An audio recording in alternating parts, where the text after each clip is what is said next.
Hello everyone, I am Sagar Sen. You're welcome again on this channel. Dear friends, in the previous video we started learning editing or error correction. So let's continue that topic now. And here is another set of 15 examples for practice. There is a grammatical mistake in each of them. We have to find out that mistake.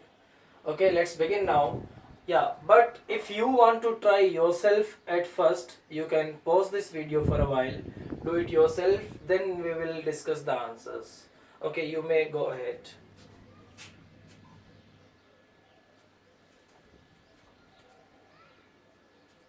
Alright, shall we begin then? As I mentioned in the previous video, we have to basically follow 3 steps to find out any grammatical mistake in a sentence.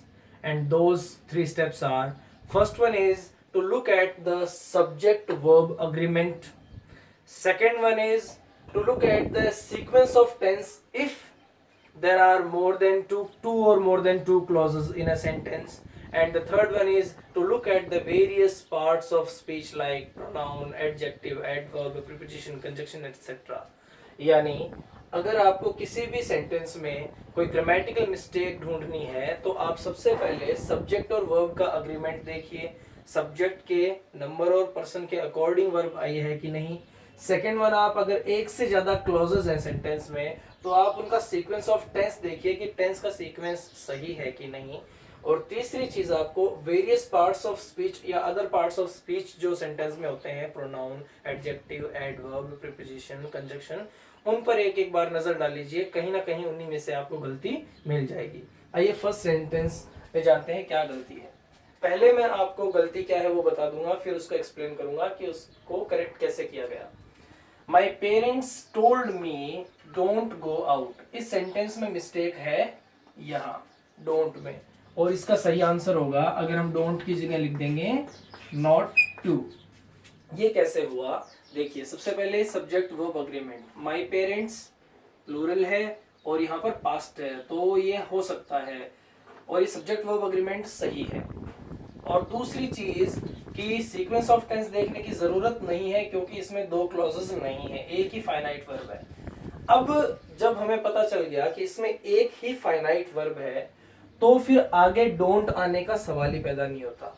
हमें एक finite आने के बाद में आगे वाली verb को non finite में बदल देना है.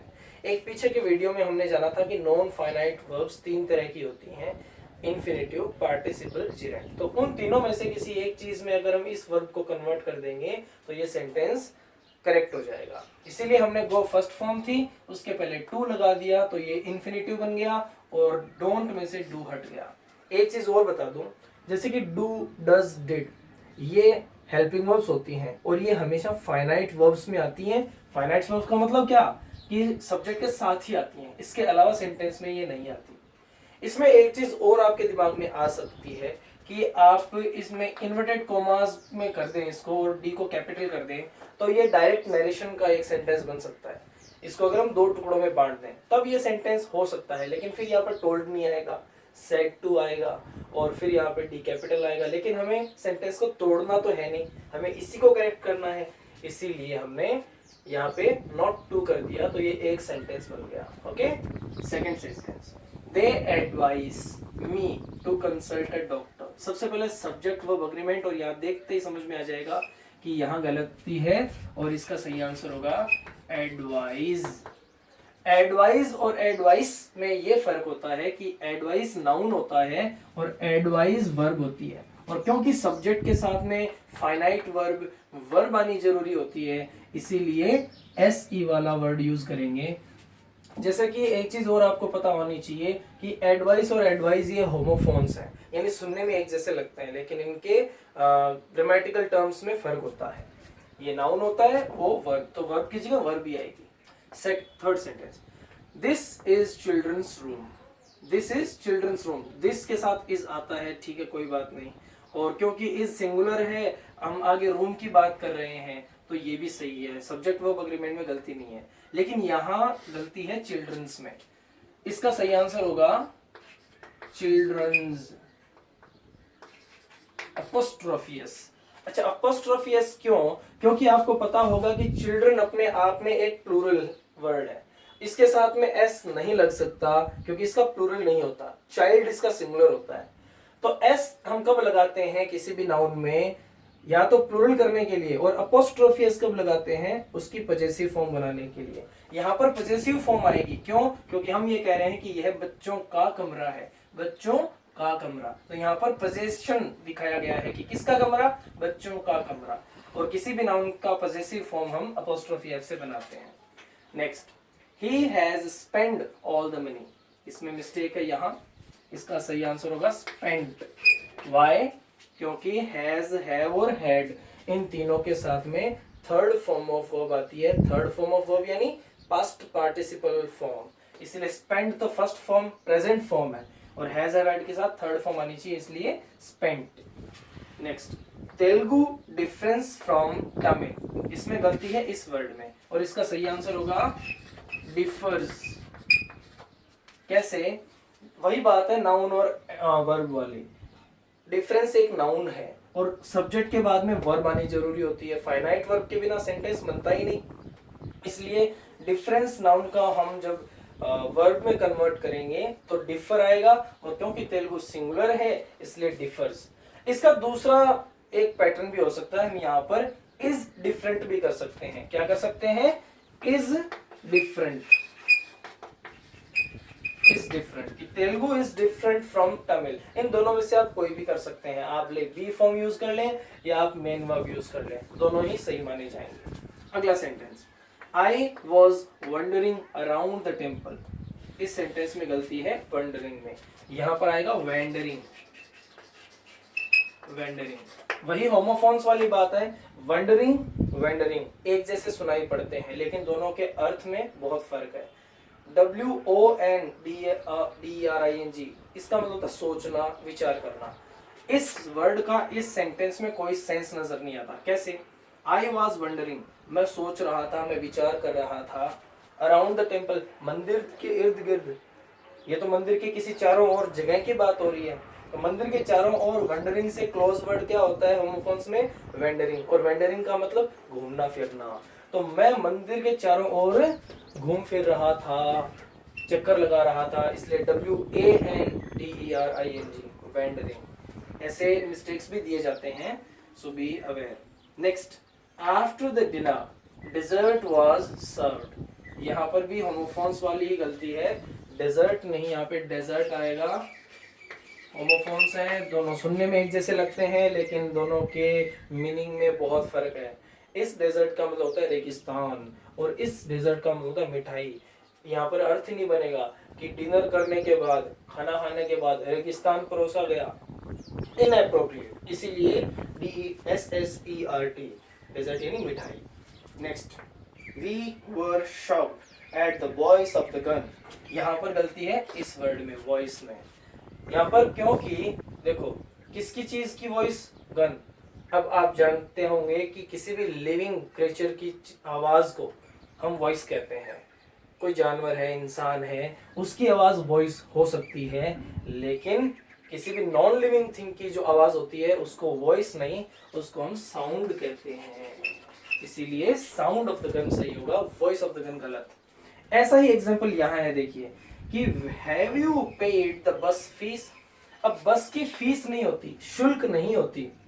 सर्विसेज जो होती हैं उनके लिए फीस होती है, लेकिन बस जो ट्रैवल होती है, भले फ्लाइट हो, ट्रेन हो, बस हो, उनके जो ट्रैवलिंग एक्सपेंसेस होता है उनके लिए पर्टिकुलर वर्ड क्या आता है? फीस के बजाय फेयर। तो फेयर या फेयर्स, क्योंकि प्लूरल है फीस इसलिए फेयर्स लिख दीजिए।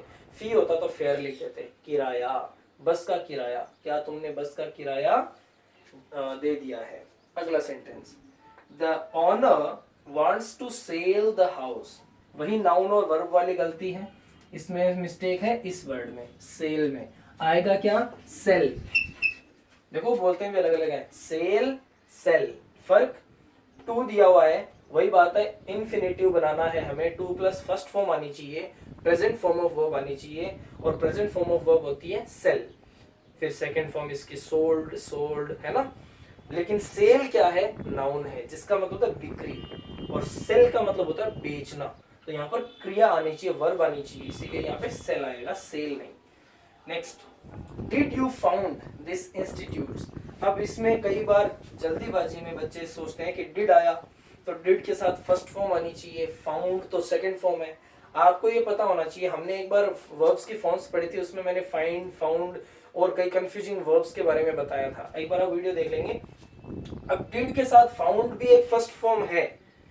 अब आगे देखेंगे तो इसमें आपको आगे की मिस्टेक मिलेगी कि देखो दिस और आगे दिया हुआ है इंस्टीट्यूट्स, तो इस सेंटेंस में अगर हम गलती निकालेंगे तो इंस्टीट्यूट्स वर्ड गलत है, यहाँ पर आएगा इसका सिंगुलर फॉर्म इंस्टीट्यूट, क्या आएगा इंस्टीट्यूट। इसमें एक चीज और कर सकते हैं चाहे तो, कि इंस्टीट्यूट्स को प्लूरल रख दें, लेकिन दिस का फिर प्लूरल कर दें कि these, did you found these institutes, लेकिन ये ज्यादा इनअप्रोप्रिएट लगता है, इसीलिए हम इसको एप्रोप्रिएट सेंस में कन्वर्ट करेंगे, दिस को एज इट इज रख देंगे और इंस्टीट्यूट्स को इंस्टीट्यूट में बदल देंगे, तो ये सिंगुलर हो जाएगा। अब इसका अर्थ क्या है कि क्या तुमने इस इंस्टीट्यूट की स्थापना की, तो फाउंड का मतलब नींव रखना, स्थापना करना भी होता है, ये फर्स्ट फॉर्म है।